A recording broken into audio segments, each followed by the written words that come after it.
Un presidio davanti alla sede del Tribunale di Venezia in Piazzale Roma è stato organizzato in mattinata dall'Ordine dei giornalisti del Veneto e dalla Federazione Nazionale della Stampa per protestare contro le parole del vice premier Luigi Di Maio, che nei giorni scorsi aveva definito i giornalisti infami sciacalli in relazione a vicende romane. Non siamo sotto attacco noi come singoli giornalisti, ma la libertà, l'autonomia, l'indipendenza dei giornalisti. Attaccare con offese così gratuite tutta la categoria e il mondo dell'informazione è una cosa preoccupante. Si inizia così e non si sa mai dove si va a finire. Ecco perché siamo qua in piazza oggi, per difendere il diritto dei cittadini ad essere informati e non soltanto a ricevere le informazioni che certa politica e i poteri vogliono che ricevano. Il flash mob, andato in scena in contemporanea in tutti i capoluoghi di regione italiani, sarà solo la prima di una serie di iniziative, promettono ordine e sindacato. A sostenere la protesta anche diversi esponenti della politica veneta. Vorremmo ricordare anche il ministro Di Maio, che è il ministro del lavoro, e noi siamo comunque lavoratori al pari degli altri e vogliamo lo stesso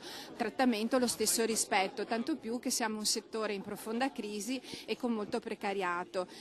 Avremmo piacere che invece di insulti di ricevere degli aiuti per quanto riguarda anche il problema dei compensi dei collaboratori che sono sfruttati.